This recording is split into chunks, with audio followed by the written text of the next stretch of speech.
that for our presentation. Well, hopefully everyone is got some rest. I know some of you had assignments which the deadlines were moved into reading week to accommodate people not being able to finish their assignments on time. But it's all done with an idea to be more helpful than to create more issues. And hopefully people got some rest in between. That being said, our lecture today is one of the most fun lectures for me. It's on sampling. We'll get into it in a little bit when I figure out how to minimize this screen a little. Let's see, let's get that smaller. Okay, all right, that's better.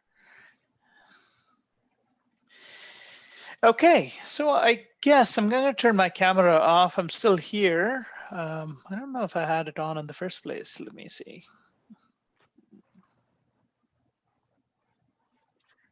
Oh, maybe not. Oh, there we go. I'm going to go ahead and stop my video for now. I'm still here. Okay.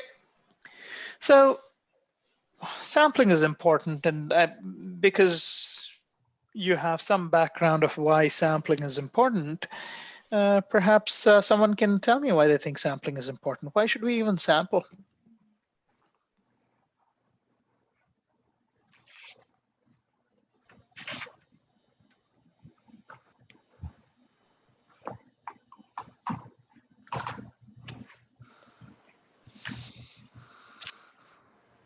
Would it be because it can give a wider range of views on a specific topic from a bigger group of people, depending on the type of sampling you're doing? Right. So you can have more representative situations occurring as a result of sampling. There are some very specific reasons why we sample. Yes, representativeness can be an option in certain kinds of sampling. Another reason is it's impractical to study the whole population. It's just not possible. That's the biggest reason, really. It's a practicality thing. Sri, did you want to add? Well, I was going to say that, but I could add that the cost, it might be better to have just a sample. Right. Time and effort. Mm-hmm. When you think about it, it's you feel almost bad that you can't capture the reality of every individual in a population, but it's not practical. So if you wanted to understand different variables, changes in different variables for the people living in Greater Sudbury, it would be impractical to try to sample 170,000 people. It would not be efficient from a time perspective and definitely from an effort perspective. So that's why we sample, because we hope to get a smaller sample. Sometimes we sample not because we want representativeness, but because we want a specific feel or an idea for something. And so we'll talk about the types of sampling methods, because not every sampling method is random or representative. So there are different kinds of sampling, right? So we have random sampling, which most people are exposed to. And the reason we get exposed a lot to random sampling is there's a lot of emphasis, at least in our earlier academic education, on having randomness and so on. So when we talk about random sampling, what do we actually mean by random?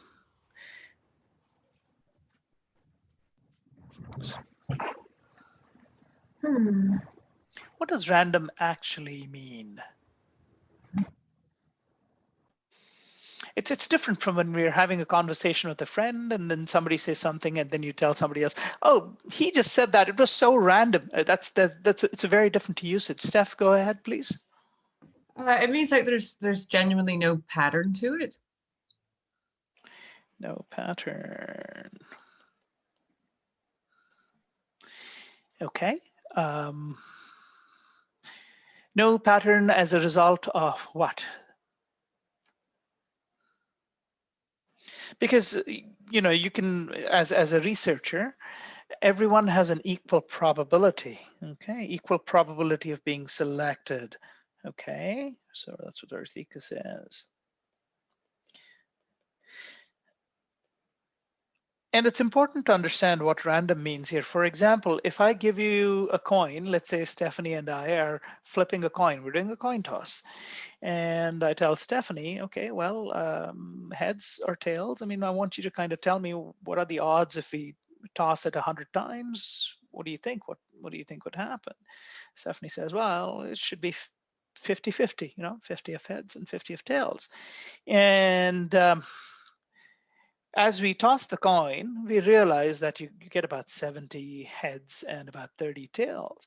What I didn't tell Stephanie is that the coin is weighted towards the head side, so the odds of getting, the coin is weighted towards the tail side, so the odds of getting a head are significantly higher because it always drops on the tail side. So is that still random?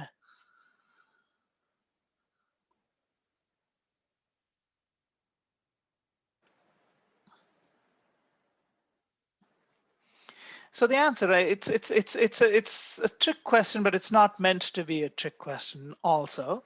The concept, the idea of randomness stems from the perspective of the researcher. So if Stephanie is the researcher and we're having this coin toss, my knowing that the coin is biased does not make it non-random for Stephanie. It's still random because she does not have a hand in knowing or understanding the bias. Is there a bias? There is a bias, and that might be uncovered later. So the absence of bias from the perspective of the researcher, and the reason I gave a simple example of a coin is every time we are collecting samples, we don't know inherently how samples are biased. So when we say random as researchers, it is from the perspective of the researcher.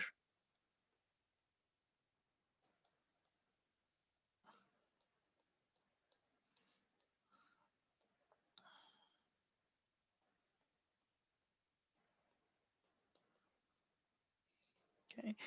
And so that's what makes random an interesting concept. And then there are many ways to achieve randomization of samples. If you're truly looking to have representativeness for a certain kind of study, then you want to truly randomly sample.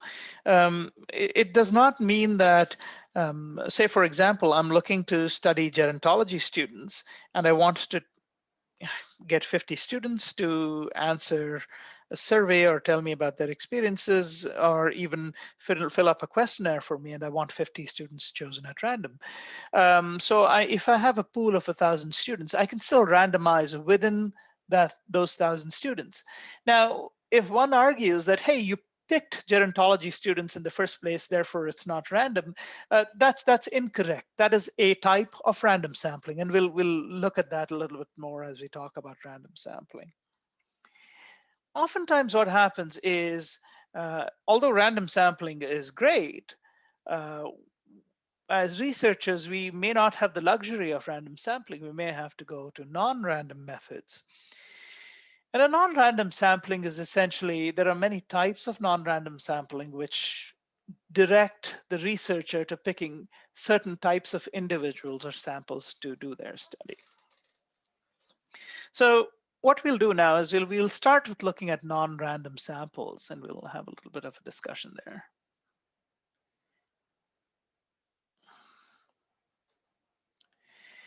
Now, one of the first sampling methods that you're exposed to in your textbook is called an accidental sample.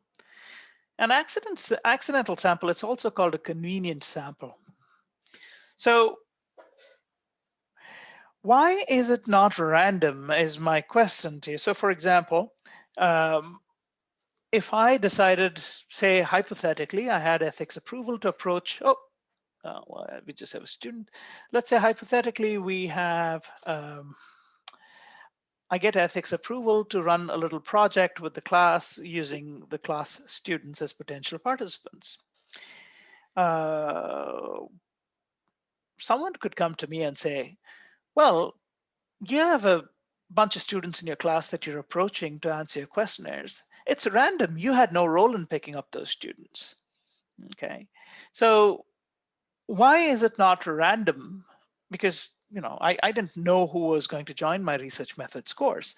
Why is it not random? Even so, if I use, say, the students of this class to answer a questionnaire, why is it not random?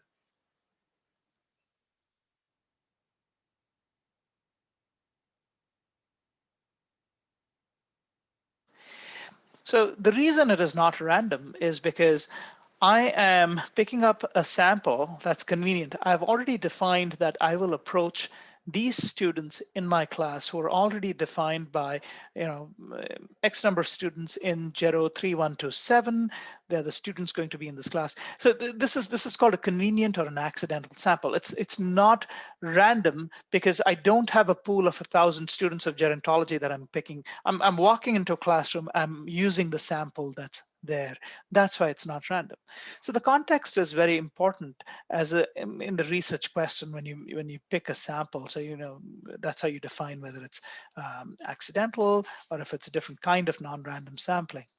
So if my research question is how often do upper year university students purchase Tim Hortons coffee? The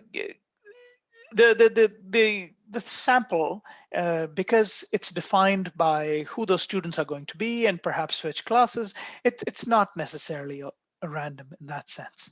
Okay. Similar to accidental sampling, there's an accidental quota sampling where you actually compare numbers to numbers. So for example, if you want to compare 50 Francophone male students versus female students in psychology to measure their assessment, just to ask if they are being supported as students through bursaries and etc. from Laurentian so that they can complete their education successfully.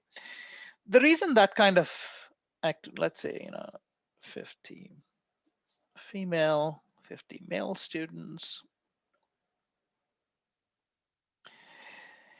Now, the reason it's still an accidental quota is because you're dipping into a large classroom of psychology students and you're utilizing 50 and 50. Now, it can be randomized at this stage because if you had a pool of 500 students, you might be able to go ahead and have a process by which you don't pick all of them. But because you still ended up going to a specific location and those students were there as a convenience, it's still considered an accidental, but in this case, because there's a quota, there's a certain amount of numbers associated. So it's called an accidental quota sampling. Purposive sampling is the idea that you pick very specifically people to study. So for example, if you were interested in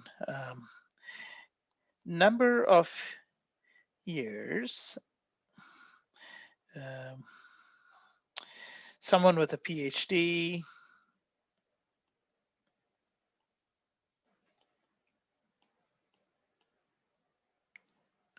spends before getting a faculty position.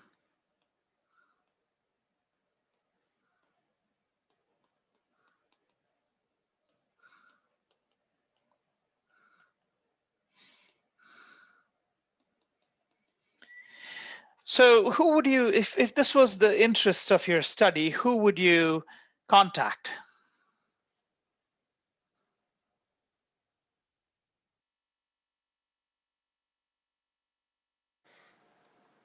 Sorry, I'm gonna.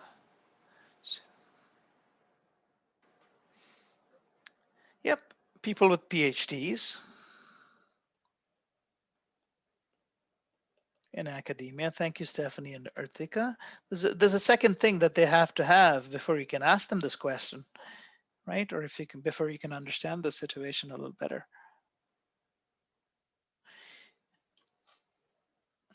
People with PhDs in academia, but not necessarily, they may not have got their faculty position. So faculty members with PhDs. So that meets both criteria because they have PhDs, but you can actually ask them, Tree, go ahead.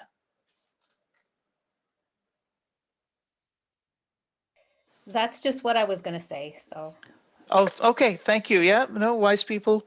Anyway, so yeah, so you'd have to ask them how much time. So if you're interested in a survey, then you'd get a different range of numbers. And the reason it is purposive is it's a very specific objective. You are attempting to answer a very specific question, so you only meet a very specific population. You would have no benefit if you were talking to professors without a PhD.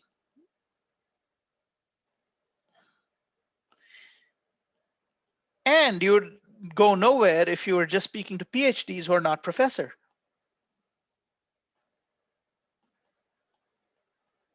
Right? So it's very, very, very specific objectives, and that's why it's called a purposive sample. Yep.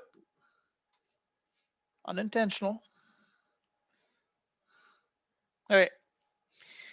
Then we come to another, sorry, go ahead, Tree.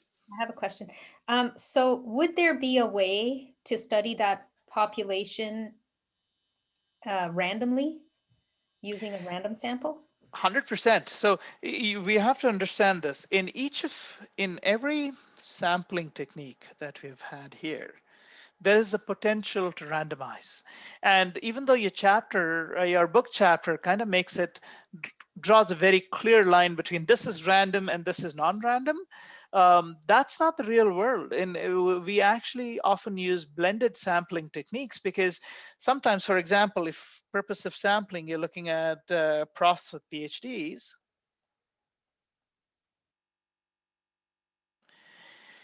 you might have the opportunity to ask this question of, you might have a pool of 1,000 professors, and you probably don't want, for time and effort's sake, you probably don't want to run the questionnaire with 100 professors or with 1,000 professors. Oops. So you might want to pick a sample. Now, who do you pick for a sample? And then you might think, well, I want something that's representative, that makes sense, because I'm going to write an article in the local newspaper, and I want to be able to say, well, this is what you need to do to be a professor. On average, it takes you so many years after your PhD to get a faculty position. So then you might randomize within that. So again, and when you randomize with purposive sampling, the term for it is stratified random sampling. The reason it's stratified is you've enriched a certain strata. You've picked professors with PhDs. So that's a category, a criterion. Anastasia asks, could you do one that's 250 male? And Anastasia, if you did that, that would be an accidental quota sampling. So if you did 250 male versus 250 female from a variety of different professors. Now, even though it's a quota, it doesn't stop you from randomizing for that quota. So say, for example, you had 1,000 male and 1,000 female professors, and then you had to pick 250, 250, okay? Then you could still randomize within that. But for the moment, just so that we are making very clean lines, you're all learning about sampling. We don't want to overcomplicate these things. Remember that you can have, these are non-random sampling techniques that you use because you work with what's available. Sometimes quota sampling is done in circumstances when there are uneven numbers. So for example, let's say we'll just take our class, for example. We have 19 students in class. So my question is, I want to compare the 4-year learning experience of visible minority students and the majority population students. Now, the issue is we have 3 or 4 students in class who are a visible minority, but it's the rest of the 19 are Caucasian Canadian students, right? So you can't compare 4 and 15. So in that case, I would do a quota because I want the numbers to be the same. I would just pick 4 students of the 16 and compare it to these 4, assuming 4 and 4 have consented to the study. So that's why you'd use a quota sampling. And it's still accidental because it's still within this classroom that is at convenience to me. Okay, so sorry, I was not being evasive to your question, Anastasia. If you could, it would be a quota sample if you picked a certain number to match. Okay. So purposive sampling, again, we had the example of purposive sampling. You're looking for a very specific, yeah, and keep in mind that the sampling techniques get quite complex. So for the initial purposes of learning, we'll just understand it in the simple fashion, but then we'll get into the complexities that are involved moving forward.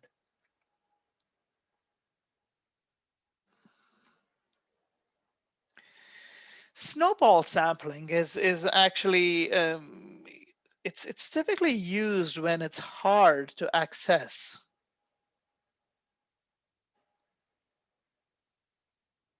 Oop.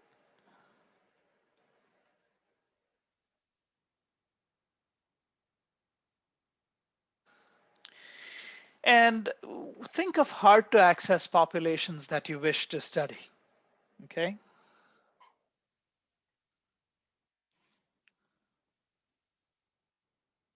People who have been incarcerated.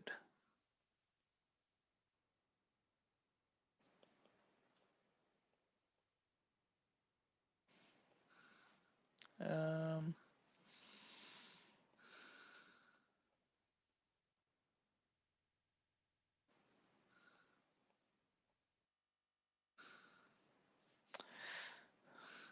let's say homeless individuals.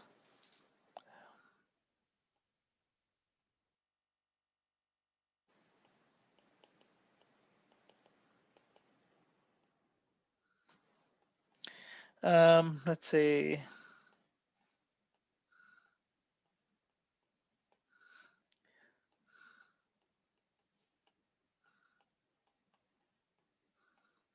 these are just examples of populations that are traditionally are considered a little hard to access.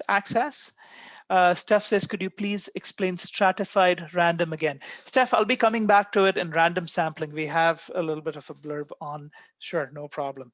I don't want to explain it here now, so it just gets confusing. All right, so anyway, going to snowball sampling. Typically the idea of a snowball is that, you know, like just like a snowball rolling down a hill, starts small and gravity causes it to roll, and as it moves, it starts to accumulate mass and gets bigger and bigger. And that's the same idea of a snowball sample. Often it's hard to get access to the first person. So for example, if you were interested in talking to older adults about their change in philosophy, change in life, whatever it is that you're interested in, but who have had a history of being in prison. Now, this is not something that's advertised. It's hard to access such individuals. So you may know of one person due to some direct or indirect contact. Maybe they're a family member, maybe they're somebody you know, and you have access to them. And your only way of getting to your next contact is to actually ask this person, do you know of somebody who might be willing to chat with me? Maybe they can help you, maybe they can't. Maybe they are not in touch with anybody else from their previous past, maybe they are. But your best bet might be a situation like this, a snowball sample, and then you talk to them and they recommend you to 2-3 other people. This is also true for people of certain ethnic minorities who are generally shy and reticent and might not want to come forward to have an interview with you or answer a questionnaire for you. Okay, so those are situations. People, homeless individuals, it's similar situation. You may see a lot of homeless individuals. Does not mean they're going to trust you and come and talk to you and give you their information. But on the other hand, if you have been able to connect with one person and they're willing to talk to you and they're willing to recommend somebody to you and perhaps whisper a word in the other person's ear, all of a sudden you have a second contact and perhaps a third and so on. A process such as this, where you start with one and you go on to many more, and you build your sample size, that process is essentially a snowball process, and that's what a snowball sampling is all about. Systematic matching is a little bit different. Systematic matching is, like I told you, like it's very similar to quota sampling when your sample sizes are different. For example, if it was of interest to me to compare what kind of a cultural clash do students from India experience when they come to Laurentian as international students?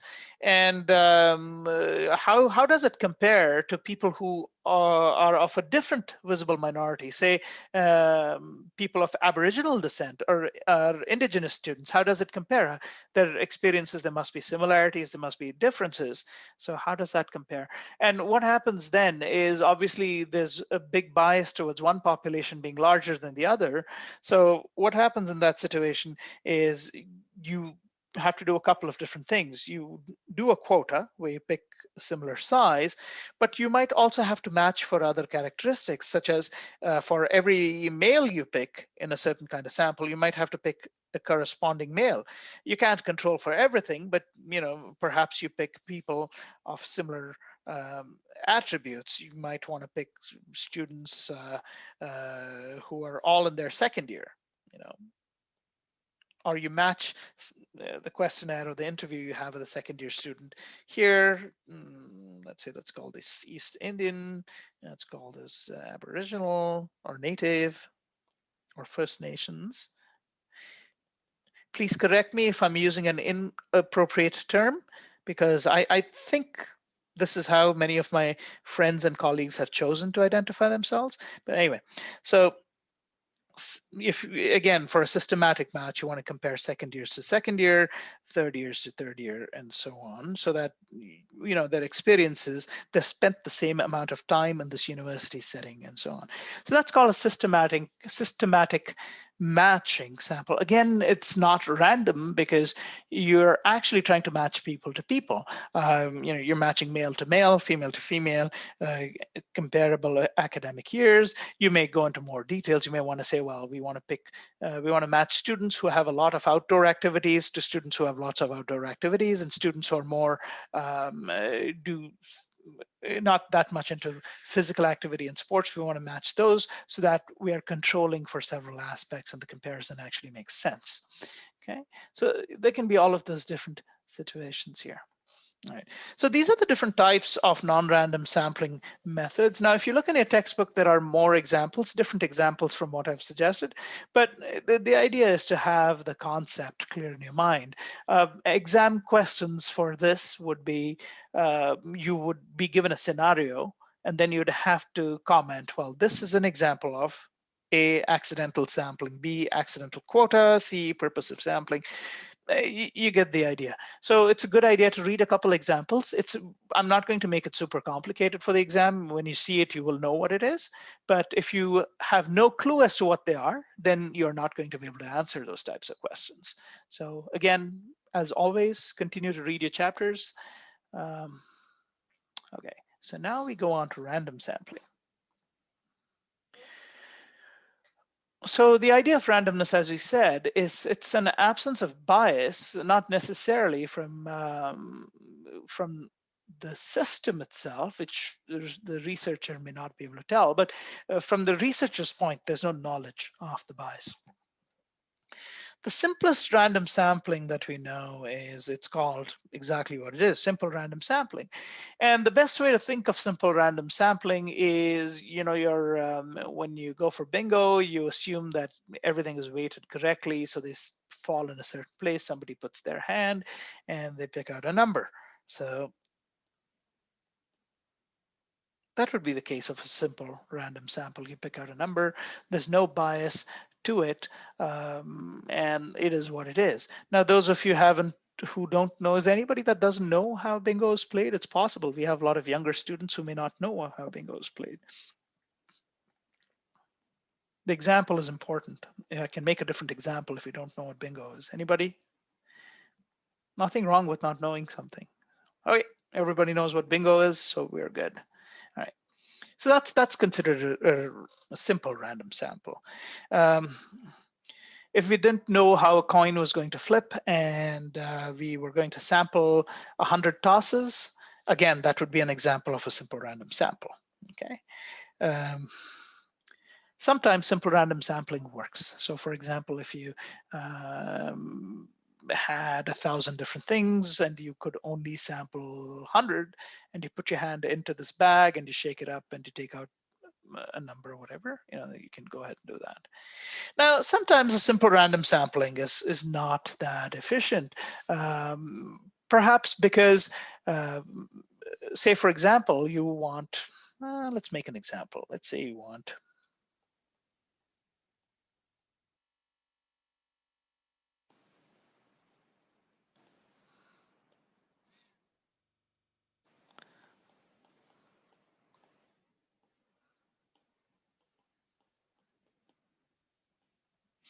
say you want to pick up 100 people from the telephone directory that you want to call and talk to. Okay. Now, can you think of what you would do? I hope everybody remembers what a phone book is. It is on its way out, but I'm assuming people still remember what that is. What would you do if you had to pick up 100 names from the phone book? Tree, go ahead. Well, you'd have to consider that it's alphabetized and there are different numbers under the alphabet. So there might be more more surnames that start with the letter S than B, for instance. And so how would you ensure that you're getting kind of an even distribution that is proportional? The question is, here's the difference we need to understand. When we're talking about random sample, we no longer have to do a systematic match. So for example, I do not have to have the same number of names with S as I have for B. So for example, if you have only 1/10 of the population with a last name in B, that's okay, because when we're doing random sampling is all about representing the population. So let me start there. I should have stopped there. So Anastasia says, I would pick 5 to 10 random numbers from each section after deciding maybe I want A to T or some other random group maybe to start, say the first few. And so you want things randomized, but you want it representative, and you want to rule out any particular kind of bias. Because here's the other thing when you think about it. If you're trying to pick up 100 different samples, quote unquote, randomly, which means you have no role in choosing, otherwise it becomes non-random sampling. So for example, if you're trying to open A's and then B's and then C's, what's going to happen essentially is you are consciously, you're creating quotas. So that makes it non-random. If you want to truly do it randomly, you pretty much have to close your eyes and open the phone book, right? And then stick your finger on wherever it is, and that's a random one. Okay, that's random. But even there is an inherent bias, because what's going to happen is, unless you were very, very skilled, most people will avoid perhaps the first third of the telephone directory, or the last third. It's all going to be from the middle, so you'll miss all of those guys. Okay, so it affects the concept of random and representativeness. So systematic sampling is a method where you ensure representativeness and you ensure a certain amount of randomness by essentially picking numbers. So for example, let's say there are 10,000 numbers in the phone book. Okay, let's say there are 10,000 numbers. You want a sample of 100. Okay, you would divide the 10,000 by 100. So that'll give you the number 100, because you divided 10,000 by that, which means essentially, if you were to start at the very beginning and you picked every 100th name,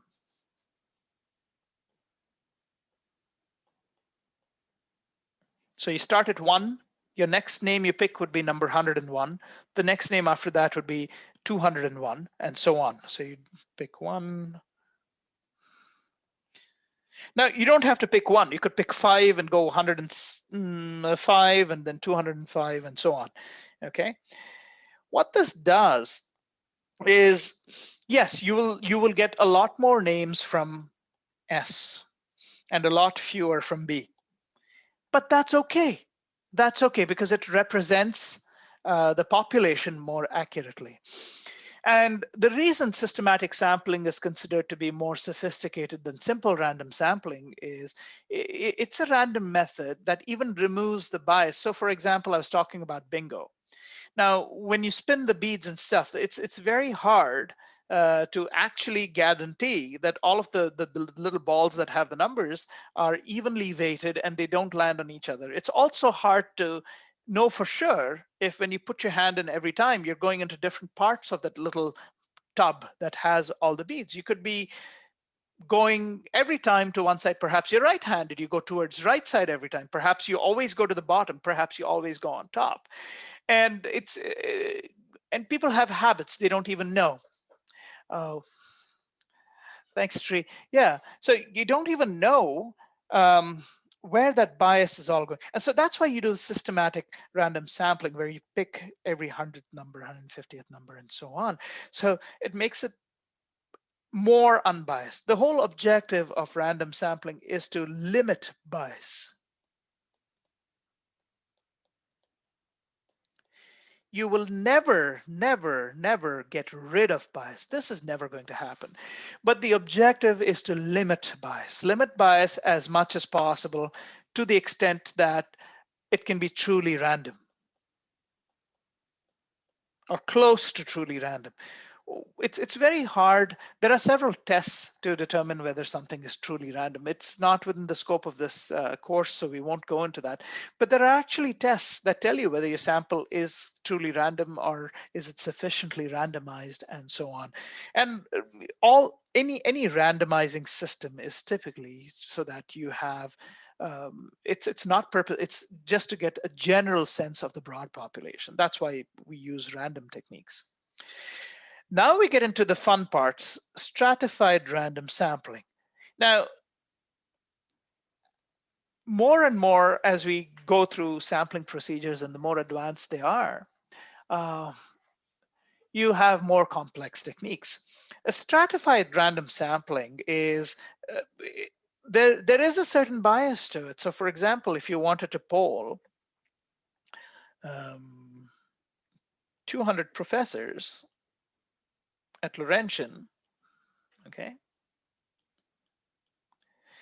But you have 1,000 people that signed up, okay? And now what you're thinking is, whoa, I have a large sample. I'm not doing interviews. I'm just doing questionnaires, finding out different stuff about them. I don't really need a specific type of professor, so I can randomize. But because your criteria is professors at LU, you've already stratified it.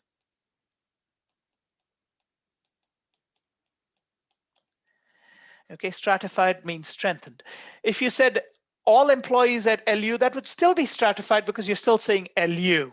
Okay, so all samples, in theory, all samples are stratified in some way or mean. So for example, if you say I'm studying older adults from the city of Greater Sudbury, you're still stratifying because you're looking at people from Sudbury, you're breaking a certain criteria. It's just that on a larger scale, so you have to understand that stratification is essentially sectioning of a certain portion of the population. Sometimes the strata are very clear as to what makes this strata unique. So if you say the population of Greater Sudbury, how does it differ from the population of North Bay, or how does it differ from the population of Sault Ste. Marie? It would be hard to justify that as a strata. But if you say professors at LU, it may be difficult to distinguish them from professors at different universities, but it's a distinct strata because it's distinct from the majority of the population. Now, within that strata, because you have such a big pool, you may have to randomize. So what you might do for a stratified random sample is you may write down each professor's name alphabetically from their last name. And then you might pick the first one, the fifth one, the 10th one, and so on till you hit your number of 200. So that kind of a sampling, random sampling within a strata is called stratified random sampling.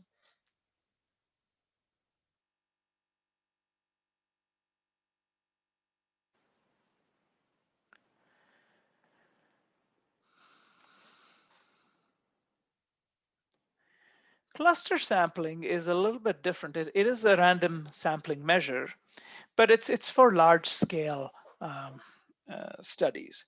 So say, for example, what happens if I want to measure the frequency that the frequency of use of, say, the neighborhood Tim Hortons. So if we've all been to Tim Hortons, right? If you go into a Tim Hortons, not on campus, if you go into Tim Hortons midday, or maybe say 10 or 11 in the morning, it typically is a venue, used to be a venue for socialization for older adults. You'll see older adults come hang out there, have a coffee, have a conversation. Usually there's a group of 4 or 5. It's very common in Sudbury, in most Tim Hortons that I've been to. It's quite common. Anyway, so if you wanted to measure the frequency that your neighborhood Tim's is used as a venue for socialization between 9 a.m. and 5 p.m. for older adults in all of Canada, it's a very big study, because that's a huge population of Tim Hortons.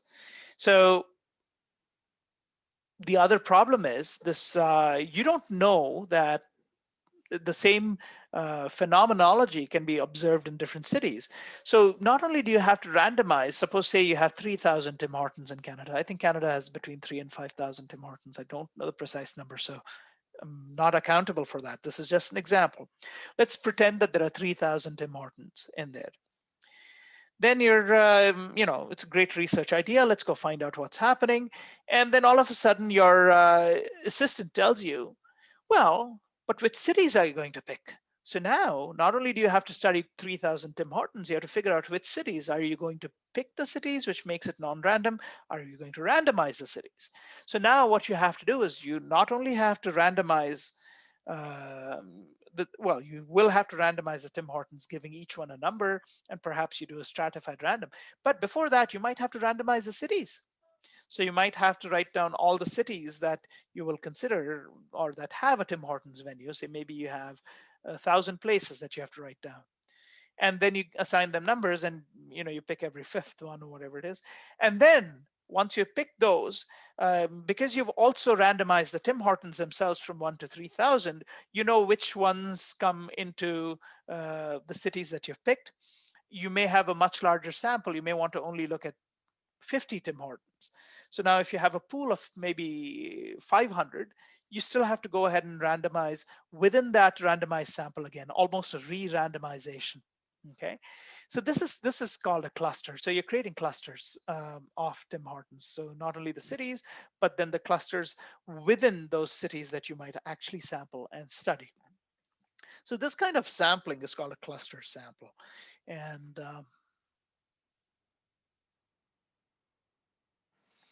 well, I'm only pausing to see if anybody has a hand up or something, because all different concepts.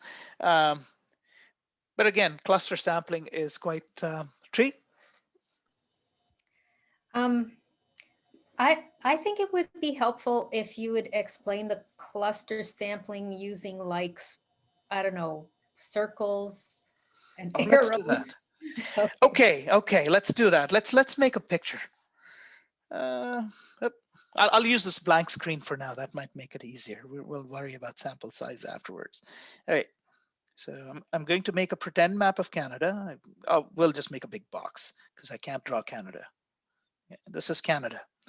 We have cities, a couple cities here on the West Coast, a couple cities in Alberta. Maybe we'll make one in Saskatchewan. I'll make 2 in Saskatchewan, 1 in Manitoba, a whole bunch in Ontario, a couple in Quebec, and well, it goes on to the East Coast, but I don't know. So let's assume these are all your cities. Let's assume there are a lot more cities, because there are lots of places that have Tim Hortons. But let's say you listed all your cities or places that have Tim Hortons with Tim Hortons. Okay, so let's say you listed them. Maybe there are 1,000 places. And you pick every 5th for an example. Okay.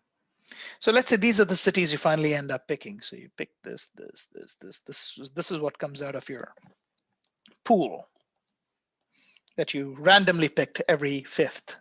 Okay. Now, what you also do, because you're a smart student or smart researcher, you have 3,000 Tim Hortons. And then you number them from 1 all the way to 3,000. Okay. So what you do now is you've numbered them, you know where they are. So each city will come up with a couple numbers, okay, or 5 numbers, or 6 numbers. So let's say this has 5, 14, 205, and 1088. And then this has a different set of numbers. Let's say this has 26, 31, 42, 65, and so on. So each one has a different set of numbers which corresponds to a Tim Hortons here.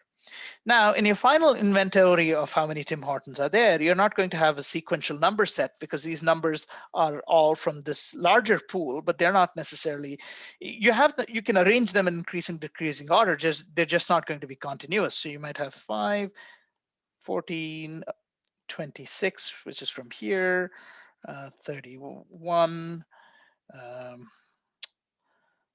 65, and then you have 205, and so on. So you have a list of Tim Hortons that corresponds to each of these cities that you have randomly chosen. Now, amongst these, you may have to pick one every 5th one. So you might pick this guy, you might pick this guy, and so on. So in the end, you end up having a pool of Tim Hortons with certain numbers associated with each city. So those are the only Tim Hortons that you're going to go ahead and observe, because now you've truly randomly chosen the Tim Hortons in these different clusters that you wish to study. I don't know if that's helpful, Tree. That is helpful, but do we consider at all the 3,000? Does that get randomized at any point, or is that just we number them? We only number them. It gets randomized at the second stage. Okay. So it gets randomized once we identify the cities, and then we do that because it's multiple levels of randomization.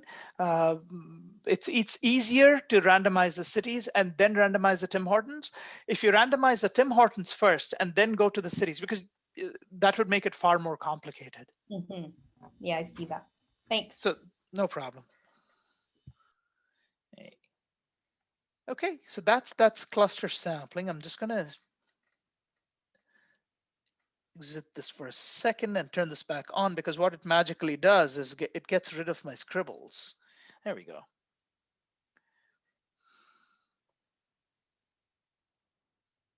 Okay. Now, one of the things that's important to understand is sample size.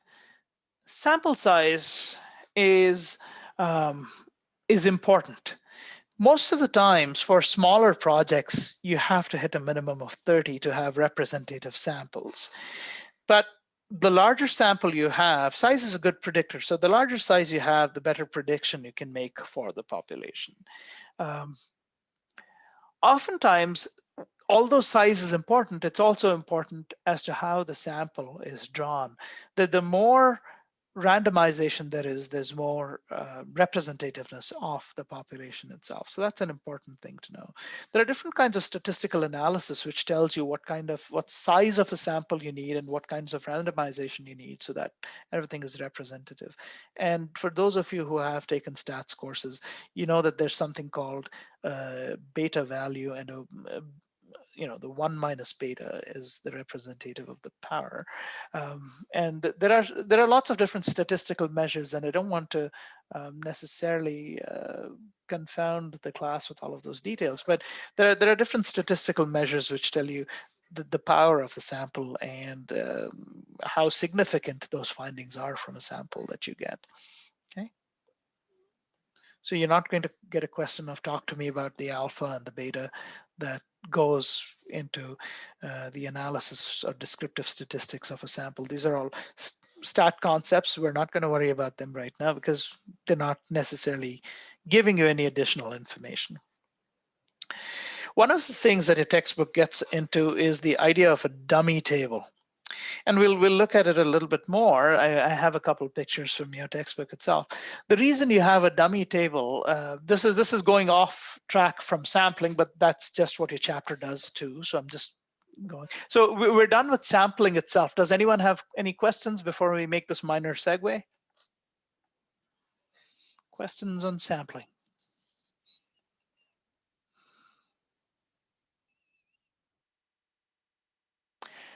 Okay, all right. Well, no questions, so I will forge ahead.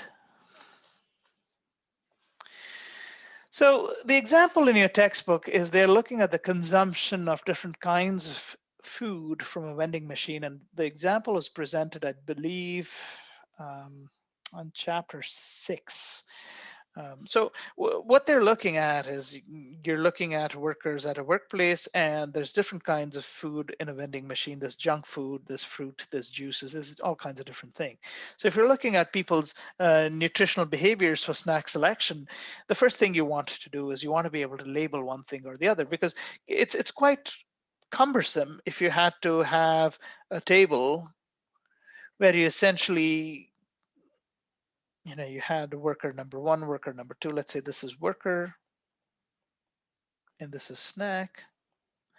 And depending on what they chose, you had to write the whole name of the snack. It's important. It's good data, but it doesn't summarize anything for you. So essentially, what you do is you provide codes. So anything that's junk food, you call it a 1. Anything that's a fruit, you call it a 2. Anything that doesn't fit either category, you call it a 3.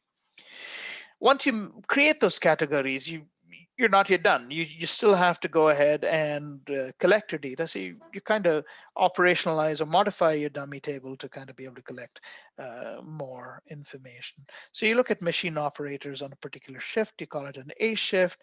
And if you're just picking up numbers of the kinds of foods that are disappearing, so you see that machine operators on the A shift pick up, there's one incident of picking up junk food. On other shifts, there's 2 incidents.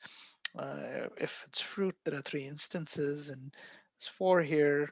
And stuff that doesn't fit into either category goes as 5. So there's 6.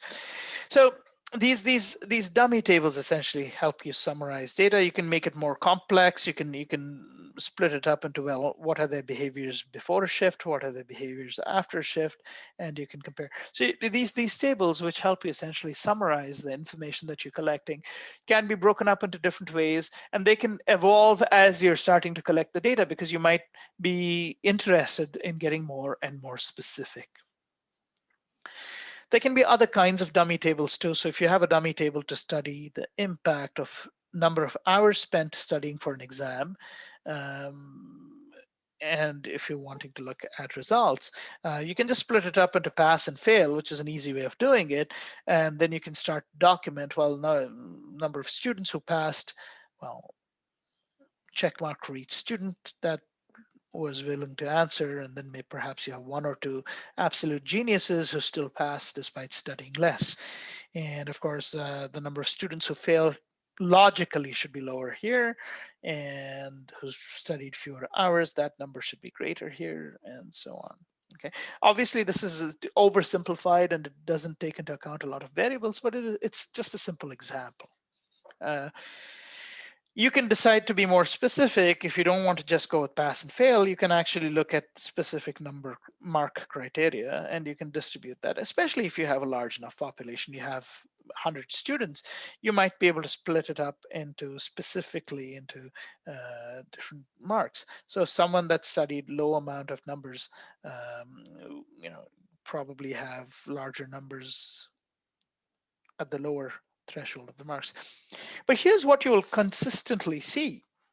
Even when you represent things on a table, what's being represented in the rows and what's being represented in the columns?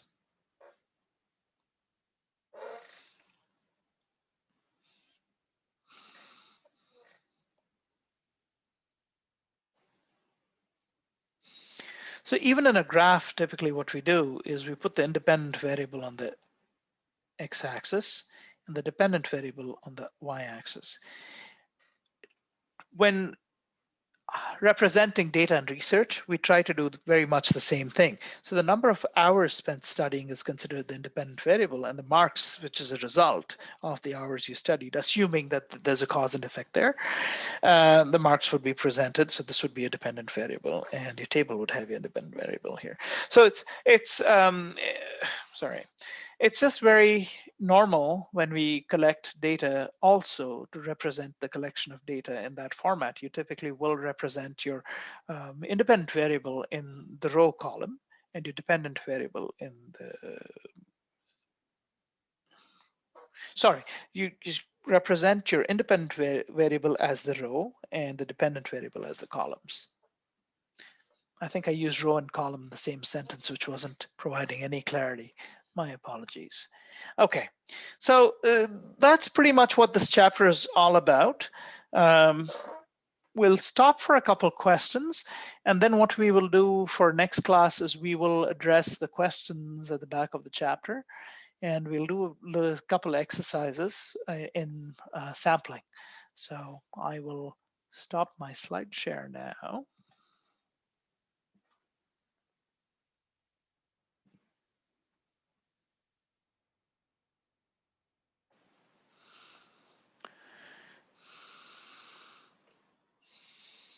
Okay. Does anybody have any questions regarding sampling? Can I expect that all of you will be well read and prepared to help me answer the questions in the textbook for Thursday? Suzanne says yes. Thank you, Suzanne. Yeah, just thank you. Good. Yeah, just read, come, we'll discuss the questions. We'll do a couple of fun exercises. I have some fun activities in mind for sampling. It's more to kind of get a sense for random versus non-random. I've done it with previous classes, and they typically have fun with those exercises. So that's what I'm hoping to do as for a small portion of next class. But more importantly, next class we will start speaking about research ethics. And as Stasi says, I will try. Sampling hasn't always been my strong suit. Well, you know what? It's okay. It's not like I get it right all the time, and have researched for years, and I mess up all the time. And then somebody has to point out, hey, you know, you call this a non-random sampling, but you're doing A, B, and C, and then I have to go and say, oh boy. So yeah, it's not a big deal. We're all learning, and we're learning all our lives, so it's not a big deal. Yeah, just we'll have some fun. If you all have a chance to the Stanford Prison Experiment. Recommended, not required. I would like you to see it if you have the stomach. It is a strong film. I know a couple of students have already seen it. There are some disturbing scenes. So what I would suggest is this. Read about the film first. It was released in 2015 perhaps, 2015. It's available on a bunch of different places. YouTube, you can get it for $2.50 or whatever it is. Read about it first. If you think you're okay to handle that, there's no gore in a sense, there's no blood and violence, that kind of sense, but it is still, it can be challenging for people. So go ahead and read the description or the synopsis of the film. If you think you're up for it, go ahead and see it. It makes for a very interesting conversation. If you can't see it, if you think I don't have the stomach for this, don't put yourself through it, okay? Just read about it. We can still have very interesting discussions. It becomes important to understand how ethics can go horribly wrong, okay? Oh, there's one thing I want to do before I let you all go. I'm going to share this screen for a second. Let me see if I can pull it up.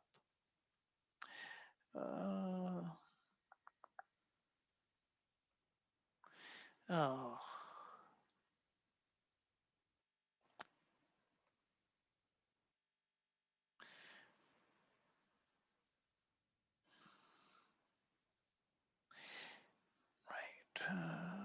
Let me move this slide.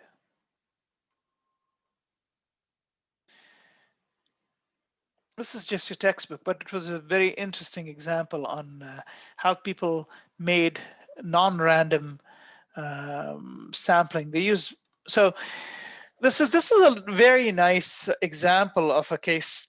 They talk about how people present non-random sampling strategies to collect information and generalize that information. Okay, so what happens is lots of researchers don't. The whole idea of randomized sample is that you have a probability distribution based idea. So you're just using actual probabilities to pick up a sample, total randomness.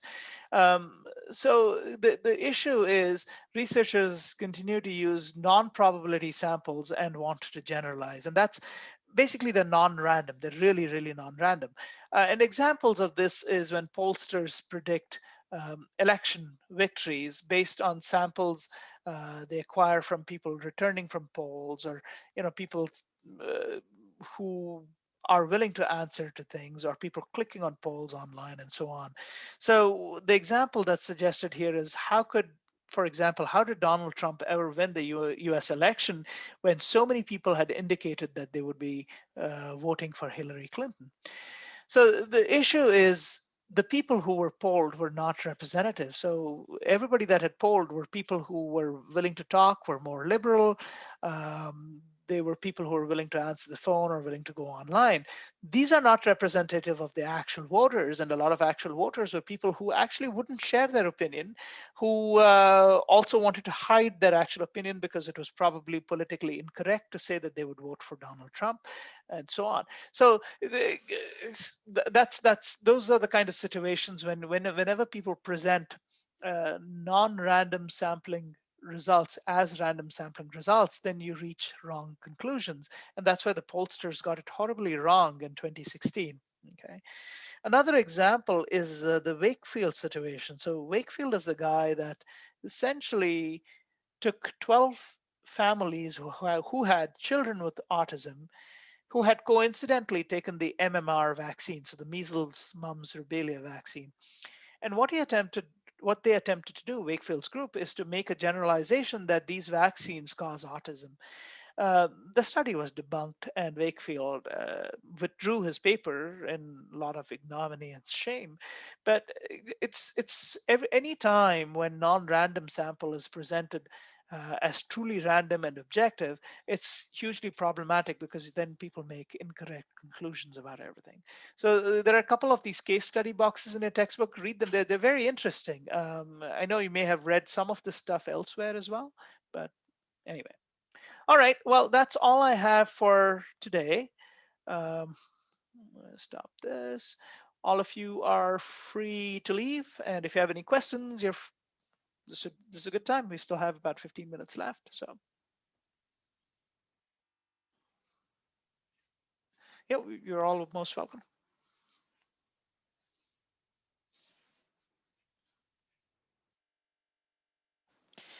All right, bye-bye.